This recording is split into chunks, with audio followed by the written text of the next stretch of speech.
Exclusive news just received from the palace. The British royal family has confirmed Queen Consort Camilla is facing a critical illness. What if one moment, one discovery, was enough to expose something the monarchy had kept buried for decades? Because when Catherine, Princess of Wales, finally stepped forward, insiders say it wasn't just a reaction. It was a calculated reveal that changed everything inside Buckingham Palace. And the part no one expected? It didn't begin with a royal investigation. It began with a child. So let me ask you this. If the truth had been hidden in plain sight all along, would you even recognize the moment it was finally uncovered? Because according to accounts circulating behind palace walls, the chain of events started in the most unlikely way. A quiet afternoon. A game. And Prince Louis wandering into a place no one thought to check. What he found wasn't supposed to exist. Hidden beneath a bed, inside what should have been one of the most secure spaces in the monarchy, was a wooden box. Not locked away in a vault. Not catalogued. Not protected. Just hidden. And inside that box, an item tied directly to the legacy of Princess Diana, a piece that had reportedly disappeared years ago, without explanation. Now stop for a second. How does something that valuable, that significant, vanish from royal records, only to reappear under the king's own roof? Because that question is exactly what turned a quiet discovery into something far more serious. According to insiders, when King Charles III saw what had been found, the reaction wasn't confusion. It was recognition. Immediate, unmistakable, and deeply unsettling. Which leads to the next question. If the king already knew what he was looking at, does that mean he also understood what it implied? Because this is where the story shifts from discovery to suspicion. The object didn't move itself. It didn't bypass layers of royal security on its own. And it certainly didn't place itself in a location only a select few could access. Which means someone inside the palace had both the access and the authority. And that realization narrowed everything down. Now here's where things take a darker turn. Because instead of public confrontation, insiders suggest that what followed was silence. Not ignorance, not denial, but controlled silence. The kind that signals something much bigger is being prepared behind the scenes. And at the center of that preparation, Catherine, Princess of Wales. Observers have long described Kate as composed, careful, and measured.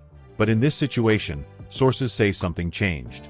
Her role wasn't supportive anymore. It became strategic. So let me ask you, what happens when someone known for restraint decides it's time to act? Because instead of escalating the situation publicly, Kate reportedly did something far more precise.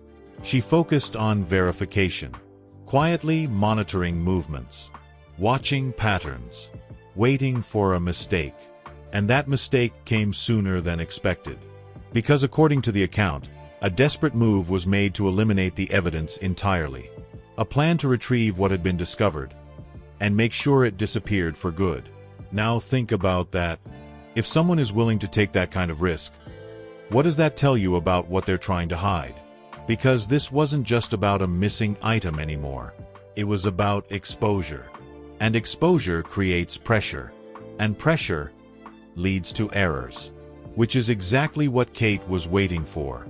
Sources describe a moment late at night, when movement inside the palace didn't match routine patterns. A figure navigating familiar paths. Avoiding attention. Acting with precision that suggested knowledge of the system itself. But here's the part they didn't anticipate. They weren't unseen. Because behind the scenes, surveillance had already been adjusted. Blind spots weren't blind anymore. And what looked like a perfect operation was actually being watched in real time. So let me ask you, if you believed you were covering your tracks perfectly, how would you react if you found out someone had been watching the entire time? Because that's the exact moment this story transforms again. From suspicion to confirmation. And once confirmation happens, everything changes. Because now it's no longer about what might be true. It's about what can be proven. And according to insiders, that proof didn't stay hidden for long. Because what happens next doesn't just reveal a secret. It sets a trap. A controlled, deliberate moment designed not just to uncover the truth, but to force it into the open, where denial is no longer possible. And as we move into the next part of this story, one question becomes unavoidable. Was this just about a hidden secret? Or was it the beginning of something far bigger inside the royal family? And this is where the story stops being about discovery and becomes something far more calculated, because once Catherine, Princess of Wales, understood what had been uncovered, she didn't react emotionally. She engineered a response. Now think about that for a second. When someone chooses strategy over shock, what does that tell you about how serious the situation really is?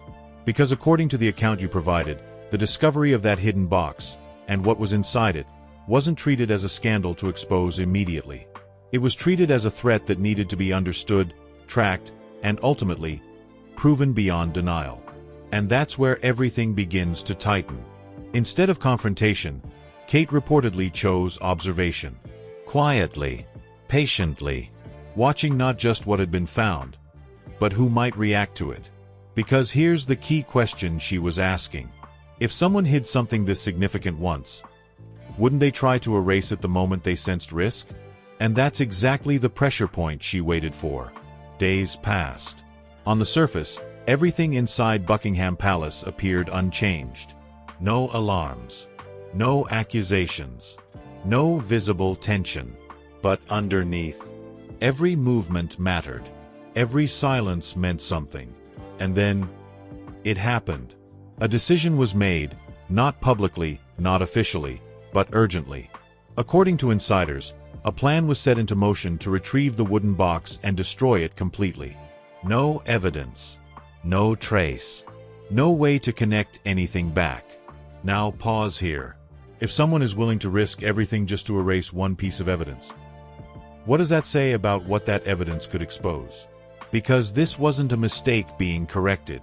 This was a secret being protected. And the way it was executed makes it even more revealing. A former palace guard, someone who knew the layout, the blind spots, the timing of surveillance, was allegedly brought in to carry out the task. Not an outsider guessing their way in, but someone who had once belonged inside the system itself.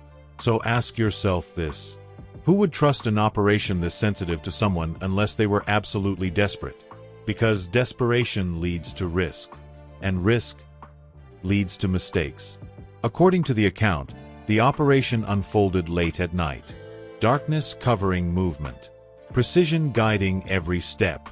The intruder navigating corridors with confidence, avoiding cameras, timing movements, slipping through areas that would stop anyone else instantly.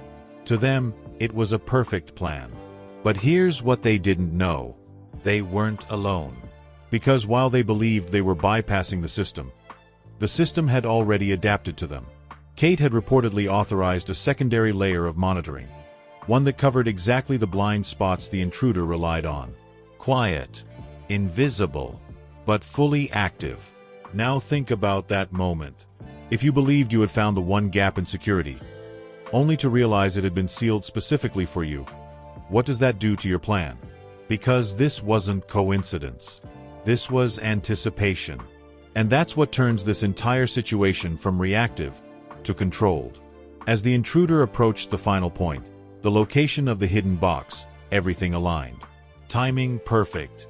Access within reach. Just one step away from removing the evidence permanently.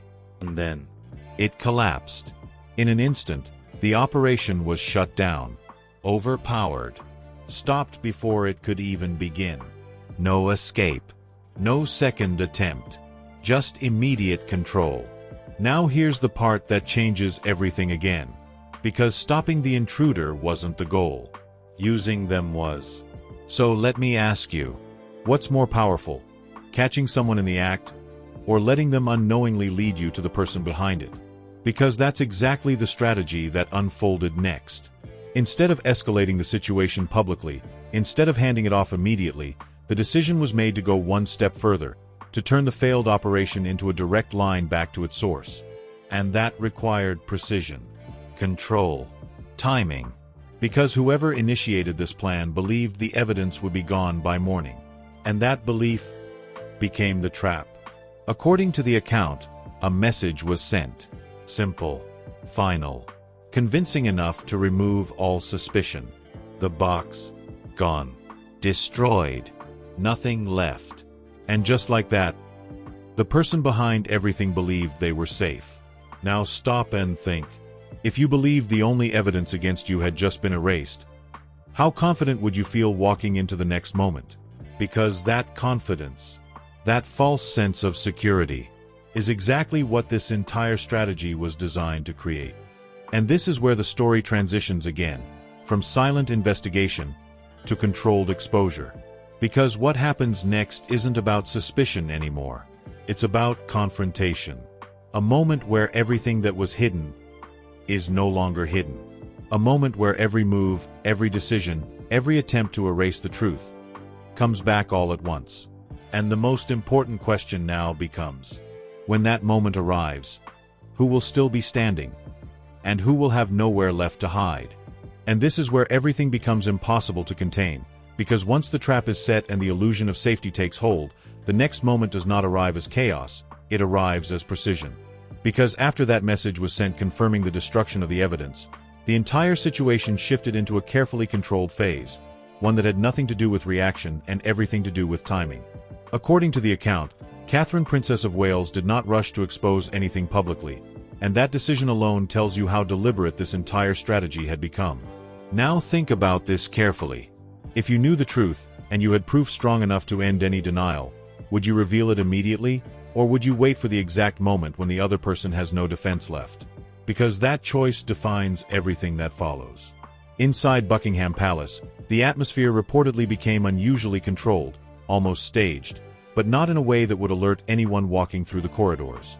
There were no raised voices, no visible disruption, and no indication that anything significant was about to unfold.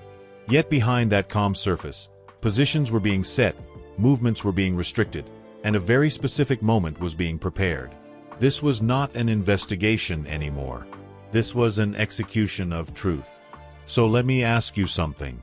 When everything looks normal on the outside, but every detail has been adjusted behind the scenes, how likely is it that the person walking into that situation will realize what is waiting for them? Because according to insiders, that is exactly what made the next phase so effective. The individual at the center of suspicion believed the problem had already been solved, because from their perspective, the most dangerous piece of evidence had been destroyed.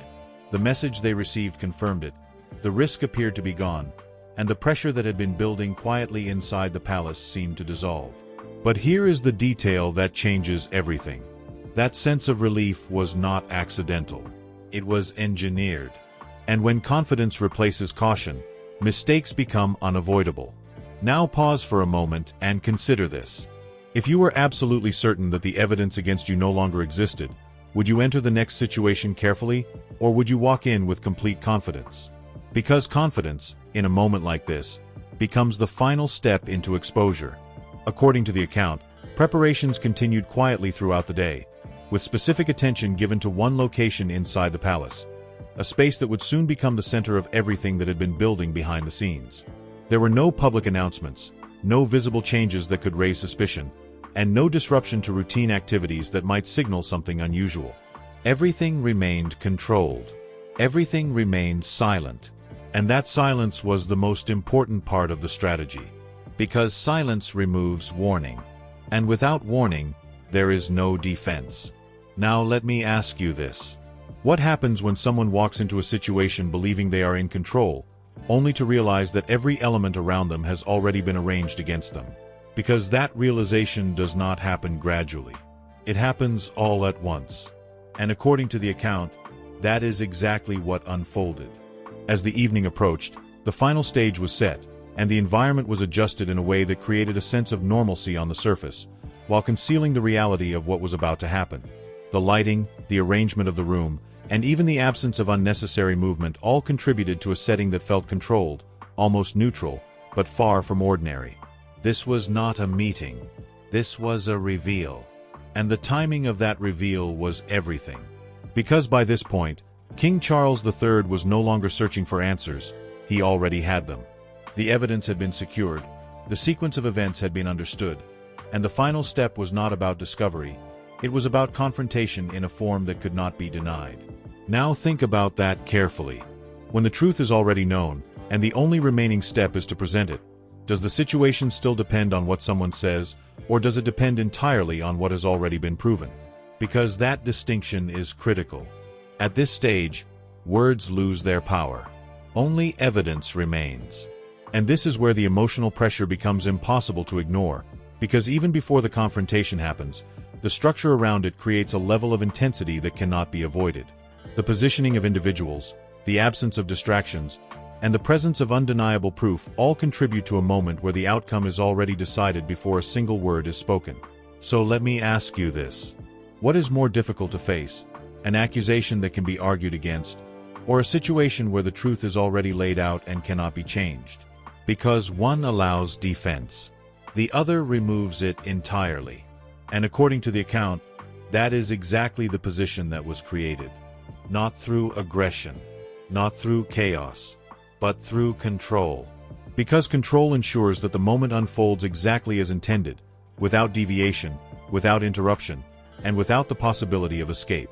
Now here is where the story transitions again, because everything we have seen so far has been building toward a single point, and that point is no longer about hidden actions or silent strategies. It is about exposure. And exposure changes everything. Because once the truth moves from being hidden to being seen, the balance of power inside the monarchy begins to shift immediately. And that shift does not just affect one individual, it affects the entire structure surrounding them. So ask yourself this.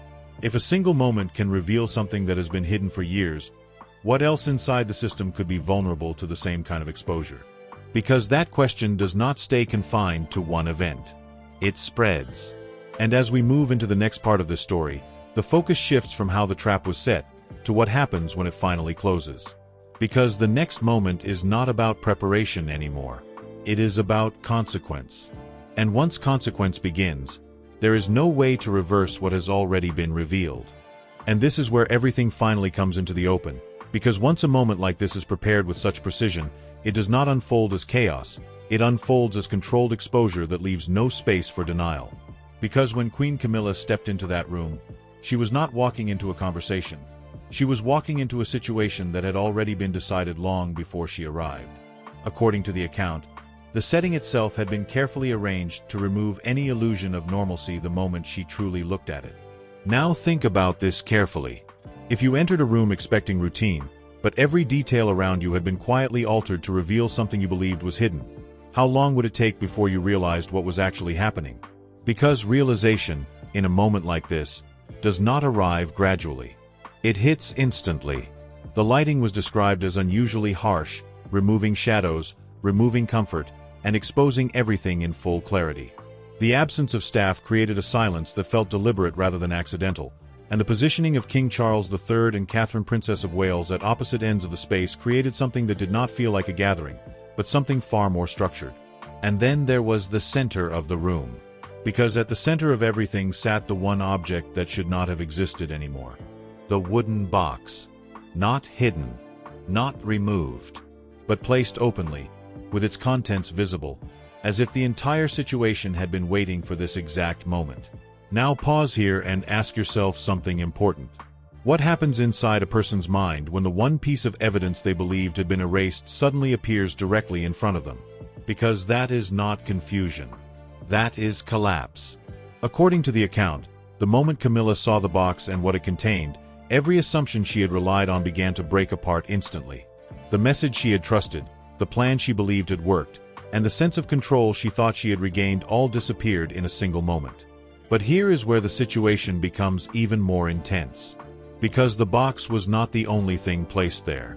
Arranged around it were additional items, each one connected to royal legacy, each one reinforcing the same narrative, and each one removing any remaining possibility that this could be dismissed as a misunderstanding. Jewelry pieces, symbolic objects, and even documents were positioned in a way that told a complete story without needing explanation. Now think about this deeply. If multiple pieces of evidence point in the same direction, and all of them are presented at once, what room is left for doubt? Because doubt requires gaps. And in this moment, there were none. And then came the final element. Because according to insiders, the individual who had attempted to retrieve and destroy the evidence was brought into the room, not as a suspect, but as confirmation. The presence of that individual transformed the situation from strong evidence into undeniable proof, because actions, objects, and testimony were now aligned in one place. Now ask yourself this question. When every layer of truth is placed in front of someone at the same time, what is left to defend? Because defense relies on uncertainty, and uncertainty had already been removed. What makes this moment even more powerful is not what was said, but how it was handled. According to the account, there was no shouting, no dramatic outburst, and no chaotic reaction.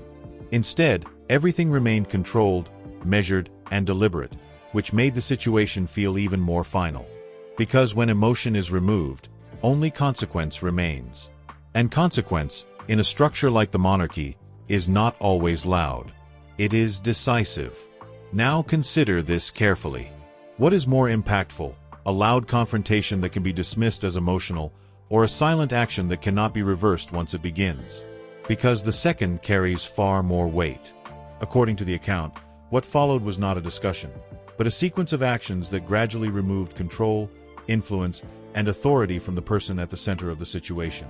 Access to certain privileges was taken away, personal control over specific areas was restricted, and the tools that allowed influence within the palace structure were quietly but firmly removed. This was not punishment in a public sense. This was repositioning. And that distinction matters. Because in the monarchy, visibility and access define power, and when those elements are reduced, the shift in status becomes immediate, even without formal announcements. Now let me ask you something. If someone loses access, influence, and control all at once, but retains their title on the surface, have they truly kept their position? Or have they already lost it in a way that is not immediately visible? Because that is the kind of shift that does not need public confirmation. It becomes evident through absence. And this is where the emotional weight of the moment becomes unavoidable, because the consequences are not just structural, they are personal. The realization that everything built over years can be altered in a single controlled moment creates a level of impact that goes far beyond the immediate situation. But here is the deeper layer. Because what happened in that room did not just affect one individual, it sent a message throughout the entire royal structure. A message that decisions can be made quietly, that evidence can be used strategically, and that influence is not guaranteed simply because it has existed for a long time. Now think about this question. If one moment can redefine someone's position so completely, what does that mean for everyone else within the same system? Because once a precedent is set, it does not remain isolated. It becomes part of the structure. And that is exactly what makes this moment so significant. It is not just about exposure. It is about transformation. Because from this point forward, the monarchy is no longer operating under the same assumptions it once did. The balance of power has shifted, the method of handling internal issues has changed, and the approach to protecting the institution has become far more strategic and controlled. And this leads us directly into the next phase of the story. Because once exposure and consequence have taken place, the only thing left to examine is the aftermath.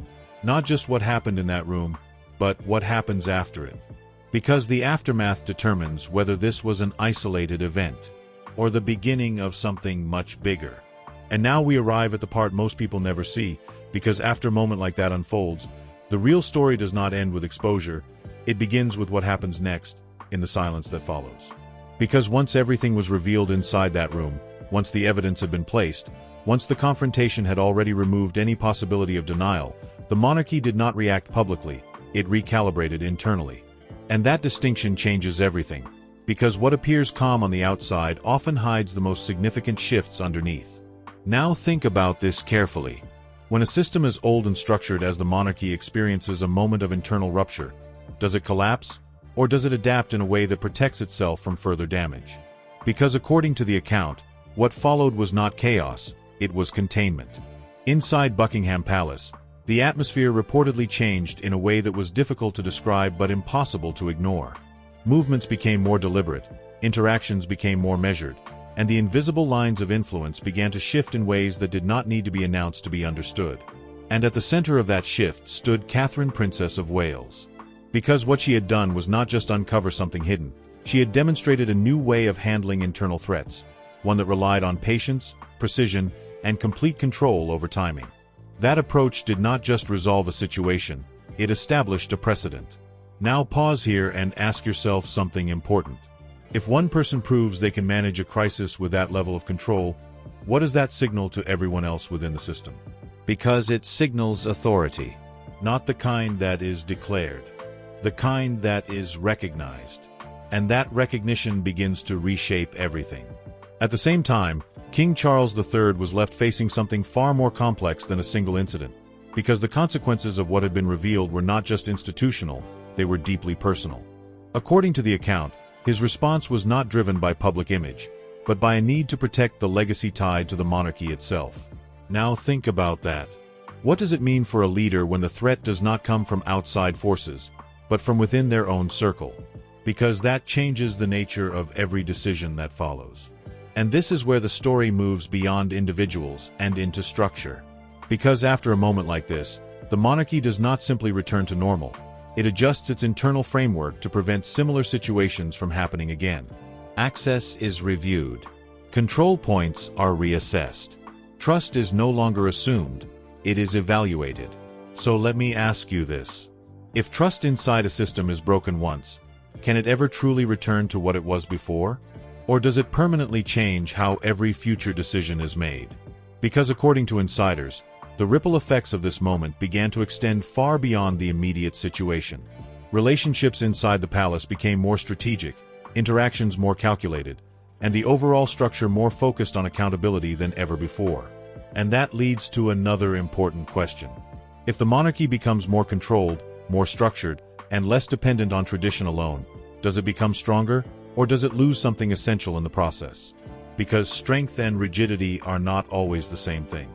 And finding that balance will define what comes next. Now here's where the narrative shifts once again, because while the internal structure is adjusting, the external image of the monarchy must remain stable. Public appearances continue, official duties proceed, and the overall presentation remains composed, but beneath that surface, everything is different. Because once a moment like this happens, it cannot be undone. It becomes part of the system. And that system now operates with a new awareness. Now ask yourself this. How many other moments like this could exist beneath the surface, unseen, unspoken, but shaping everything from behind the scenes?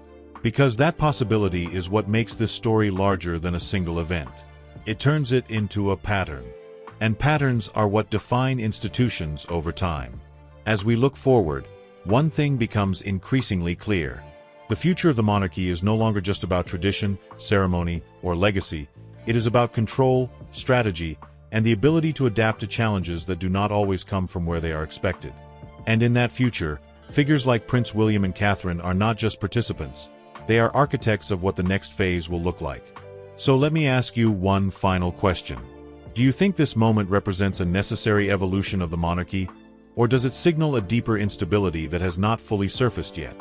Because the answer to that question will shape how this story is understood in the years to come. And if this entire story changed the way you see the royal family, then make sure you stay with us, because what happens next could reveal even more about how power actually works behind palace walls. Drop your thoughts in the comments below, because your perspective matters more than ever in a story like this. Do you believe the truth was handled the right way, or do you think there is still more that has not been revealed? And if you want more deep, high-retention royal stories like this, make sure to like the video, subscribe to the channel, and turn on notifications so you never miss the next update.